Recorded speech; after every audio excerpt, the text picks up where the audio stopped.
मैं Mahesh Shrivastava, lecturer Shri Uma Vidya Mandir higher secondary school Hartipaliya, online education system में आज class 9 English medium social science का पार्ट पॉलिटिकल साइंस और पॉलिटिकल साइंस के chapter first what is democracy का second part लेकर उपस्थित हूँ।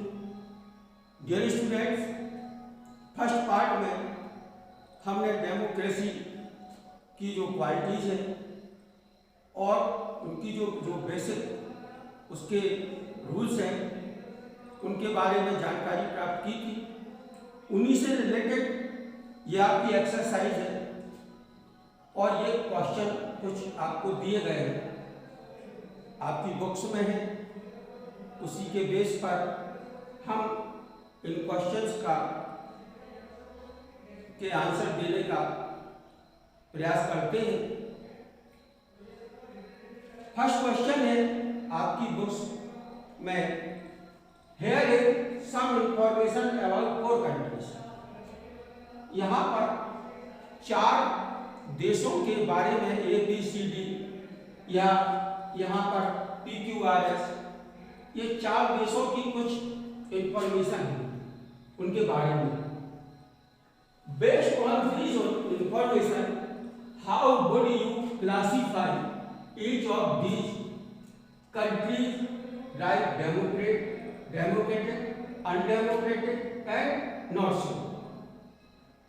इनके जो स्टेटमेंट है इनको पढ़ने के बाद हमको ये शो करना है कि ये डेमोक्रेटिक है, अनडेमोक्रेटिक है, और अगर दोनों से रिलेटेड नहीं है तो नॉट सो, कि हम श्योर नहीं है कि ये डेमोक्रेटिक है या नॉन डेमोक्रेटिक है।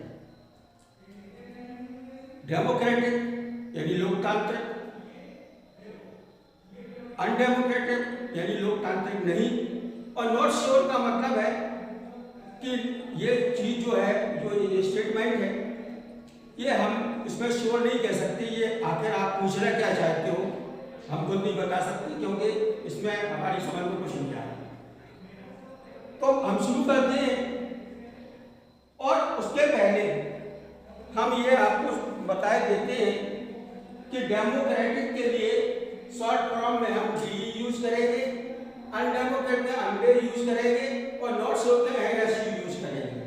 डेमोक्रेटिक जो है उसके लिए हम आपको डेमोक्रेटिक ही लिखना है, अनडेमोक्रेटिक को अनडेमोक्रेटिक ही लिखना है, और नॉट श्योर को नॉट श्योर ही लिखना है। लेकिन यहाँ पर हमने इसको शॉर्ट में बदल दिया, जिसे आप समझते चलना। A country a people who do not accept the country's official religion do not have a right to vote.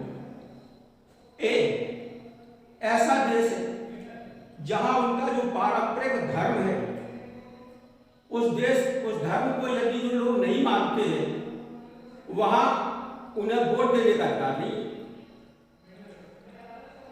यानी they are not a part of formation government. वे किसी भी गवर्नमेंट को की संरचना करने के पार्ट यानी हिस्सेदार नहीं बन सकते। क्या ये डेमोक्रेटिक है या नहीं है? डेमोक्रेट जो कंट्री होता है उसमें सारे नागरिकों को समान अधिकार दिए जाते हैं। लेकिन यहाँ क्या पूछा कि जो उनके धर्म को नहीं मानेगा उसे वोट देने का अधिकार नहीं है। तो ये कंट्री डेमोक्रेट हुई क्या अनडेमोक्रेट? अनडेमोक्रेट। तो हम इसको लिख देंगे UNDE, अनडेमोक्रेट। यानी ये कंट्री जो है अनडेमोक्रेटिक है, क्योंकि अगर डेमोक्रेसी है तो वहां पर सबको वोट देने का अधिकार होना चाहिए, रिलीजियस से कोई मतलब ही नहीं होता। सेकंड है country B, the same party has been winning election for the last 20 year. एक ही पार्टी लगातार 20 वर्षों से चुनाव जीतती आ रही है। किसी डेमोक्रेटिक कंट्री में ऐसा हो सकता है? संभव है या नहीं? स्वाभाविक बात, डेमोक्रेटिक कंट्री इलेक्शन में निश्चित टाइम पर जाते हैं, जैसे इंडिया है, इंडिया में 5 साल बाद चुनाव होते हैं लोकसभा के या विधानसभा के, हम प्रधानमंत्री मुख्यमंत्री का चुनाव करते हैं। अब यदि कोई प्रधानमंत्री लगातार 20 साल प्रधानमंत्री बना रहता है तो इसमें आश्चर्य की क्या बात है? अगर उसने अच्छा काम किया है, पब्लिक ने उसे दोबारा चुन लिया। तो 10 सेम पार्टी, यानी कोई भी पार्टी जिसका प्रधानमंत्री या मुख्यमंत्री बनता है, has been winning election for the last 20 year, पिछले 20 वर्षों से जीतती आ रही है, आ सकती है। हमारे पास उदाहरण एमपी में शिवराज सिंह चौहान 15 साल लगातार सीएम रहे, बीजेपी लगातार उनकी जो पार्टी है वो इलेक्शन जीतती रही, 2-3 इलेक्शन उन्होंने जीते। तो डेमोक्रेटिक कंट्री में ये संभव है, तो ये क्या हो जाएगा? डेमोक्रेटिक। यानी हमने क्या लिखेंगे इसमें? डी, यानी आपको तो डेमोक्रेटिक ही लिखना है, शॉर्ट में हमने डी लिख दिया। ये अनडेमोक्रेटिक है, ये डेमोक्रेटिक हो सकता है, डेमोक्रेटिक कंट्री में हो सकता है। क्यों? क्योंकि अगर उन्होंने अच्छा काम किया, पब्लिक चाहती है, दोबारा चुन के दे सकती है, तो इसमें अनडेमोक्रेटिक बात ऐसी कोई चीज है नहीं। तीसरा है country seat, ruling party has lost in the last 3 election. अब इस लैंग्वेज को हमें समझना है। Ruling party has lost in the last 3 election. अब ये जो बात है ये कुछ समझ नहीं आ रही। यहां वो क्या कह रहा? रूलिंग पार्टी, फिर लॉस्ट इन लास्ट 3 इलेक्शन। अब यदि वो रूलिंग पार्टी है तो दूसरे इलेक्शन में आके वो रूलिंग ही तो रहेगी। अब यहां क्या कह रहे? लॉस्ट, अगर कोई रूलिंग पार्टी अगर इलेक्शन में हार जाती है एक बार, तो वो पोजीशन में पहुंच जाती है, यानी विपक्ष में बैठेगी जाके। तो लगातार 3 वर्ष से कोई रूलिंग पार्टी कैसे हार सकती है? अगर वो रूलिंग पार्टी है तो 5 साल में हार सकती है, एक इलेक्शन में हार सकती है, लेकिन लगातार 15 साल कैसे हार गई? और हार कैसे सकती है? अगर वो हार गई तो फिर वो रूलिंग पार्टी नहीं है। यानी ये जो बात है ये हमको समझ में नहीं आ रही कि आखिर इसका मकसद क्या है। हम फिर समझने की कोशिश करते हैं। मान लीजिए बीजेपी इस समय सत्ता में है, नेक्स्ट इलेक्शन में वो सत्ता में नहीं रहती, उसके बाद भी नहीं रहती, उसके बाद भी नहीं रहती, तो वो रूलिंग पार्टी थोड़ी कहलाएगी। रूलिंग पार्टी तो दूसरी पार्टी हो जाएगी जो उसकी जगह आएगी। तो कोई भी पार्टी लगातार 3 चुनाव हारने के बाद वो रूलिंग पार्टी नहीं कहला सकती, क्योंकि एक चुनाव हारने के बाद वो दूसरे में सत्ता में आ जाएगी, दूसरा चुनाव हारने के बाद तीसरे में चलो बाहर हो गई, तो ये तो हो सकता। लेकिन अगर वो 3 बार लगातार इलेक्शन हारती रही तो वो रूलिंग पार्टी थोड़ी कहलाएगी, वो तो फिर अपोजिशन में पहुंच गई। इसलिए ये नॉट श्योर है, हम इसको लिख देंगे NSU। यानी इनकी जो लैंग्वेज है वो समझ से परे है। अगर उसके रूलिंग पार्टी कह रहे हो तो वो 3 इलेक्शन लगातार कैसे हार सकती है? Country D, there is no independent election commission. हमने आपको पार्ट 1 में बताया था कि हमारा इलेक्शन कमीशन, हमारा यानी डेमोक्रेटिक कंट्री में इलेक्शन कमीशन फ्री होता है, उसके ऊपर किसी का कंट्रोल नहीं होता, गवर्नमेंट का भी कंट्रोल नहीं होता और वो निष्पक्षता से चुनाव करवाता है। लेकिन यहाँ क्या कह रहे हैं? There is no independent election commission, यानी स्वतंत्र चुनाव आयोग नहीं है। ऐसा तो डेमोक्रेटिक कंट्री में संभव नहीं है, यानी ये हो गई अनडेमोक्रेटिक कंट्री। ये चारों चीजें समझने के बाद हम इसी को पढ़ते हैं। Here is some information about 4 countries. Based on information, how would you classify each of these, right, democratic, non-democratic and not so. अब इसी टाइप में ये पूछना है। अब वहां कंट्री ए भी थे, हमने यहाँ कंट्री पी क्यू आर कर दिया। Country P, the parliament can not pass a law about the army without the consent of chief of army, यानी जो आर्मी चीफ है उससे सहमति के बिना पार्लियामेंट कोई कानून पास नहीं कर सकती। देखिए, जहां डेमोक्रेसी होती है तो वहां देश से संबंधित सारे कानून जो है वहां की पार्लियामेंट ही बनाती है, और पार्लियामेंट चूंकि जनता के द्वारा चुनी हुई होती है इसलिए उस पर किसी का नियंत्रण नहीं होता है। तो ये बात सही नहीं है, इसलिए ये अनडेमोक्रेटिक है, यानी इसको हम लिख देंगे अनडे। आपको अनडेमोक्रेटिक ही लिखना है। Country Q, the parliament can not pass a law reducing the power of judiciary. फिर से समझिए, country Q, the parliament can not pass a law reducing the power of judiciary, यानी जो क्यू जो कंट्री है उसकी पार्लियामेंट को अधिकार नहीं है कि वो न्यायालयों के अधिकारों पर को कम कर सके। सही है, बिल्कुल सही है, क्योंकि जुडिशरी यानी जो न्याय व्यवस्था होती है वो भी गवर्नमेंट से के कंट्रोल में नहीं रहती है।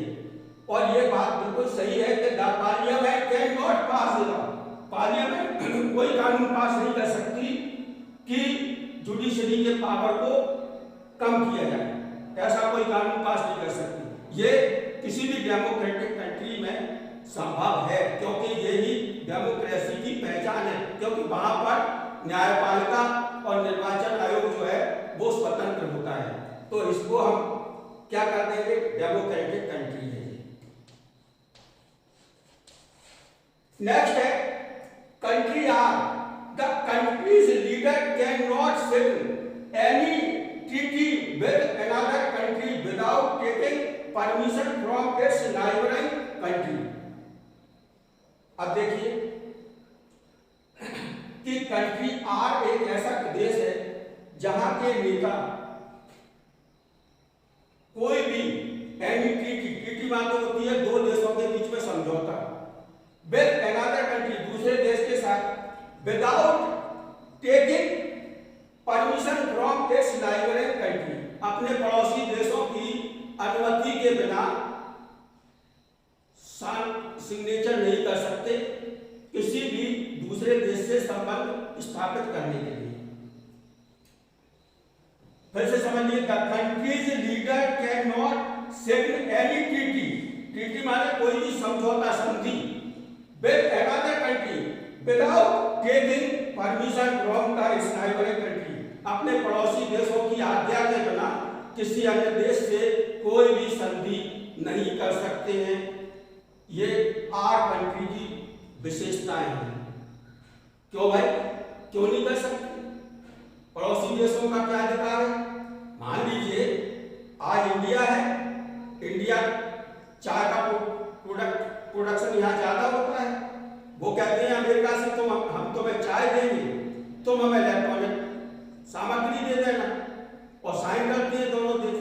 तो क्या इसके लिए क्या बगल वाले पाकिस्तान से पूछना पड़ेगा, चाइना से पूछना पड़ेगा कि भैया हम इन्हें चाय दे रहे हैं, हमें दे रहे, बात बताओ हम देंगे नहीं दे?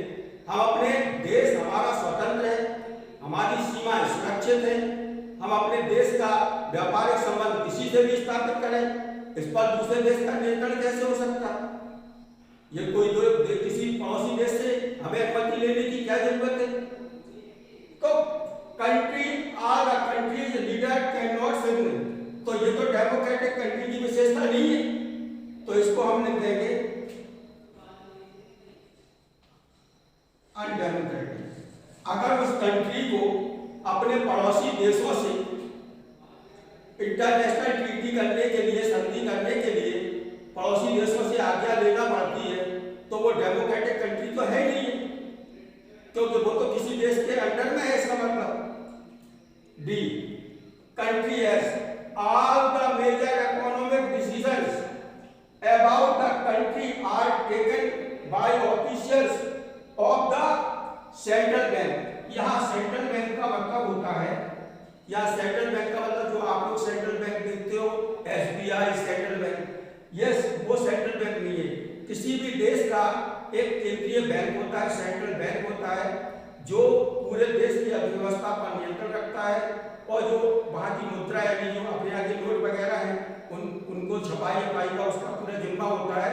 और इंडिया का जो सेंट्रल बैंक है वो रिजर्व बैंक है। यहाँ सेंट्रल बैंक से तात्पर्य रिजर्व बैंक से है। which the minister cannot change। यहाँ फिर कोई बात आ गई, all the major economic decision about the country are taken by officials of the central bank which the minister cannot change। यानी ऐस वो कंट्री है जहां का कोई सेंट्रल बैंक है, केंद्रीय बैंक है, उसके ऑफिशियल से ही डिसीजन लेते हैं इकोनॉमिक पॉलिसी के लिए, और उस इकोनॉमिक पॉलिसी को कोई भी मिनिस्टर बदल नहीं सकता। ये संभव नहीं है। डेमोक्रेटिक कंट्री में जितने भी रूल्स बनते हैं वो वहां की असेंबली बनाती है और मिनिस्ट्री उसको प्रोवाइड करती है। किसी ऑफिशियल के भरोसे देश नहीं चलता, देश चलता है संसद के सहारे। तो इसका मतलब minister can not change, minister change नहीं कर सकता, मिनिस्टर ही सारे रूल रेगुलेशन बनवाते हैं और संसद के द्वारा उन्हें पास किया जाता है। इसलिए ये जो है कंट्री, जो एस कंट्री है वो डेमोक्रेटिक कंट्री हो ही नहीं सकती, क्योंकि जहां पर सेंट्रल बैंक के ऑफिशियल्स सारे डिसीजन इकोनॉमिक लेते हो तो वो डेमोक्रेटिक कंट्री कैसे हो सकती है? क्योंकि डेमोक्रेटिक कंट्री के सारे डिसीजन तो वहां की पार्लियामेंट लेती है और पार्लियामेंट में वही लोग बैठते हैं जिन्हें हम चुनकर भेजते हैं। इसलिए ये अनडेमोक्रेटिक कंट्री हो गई।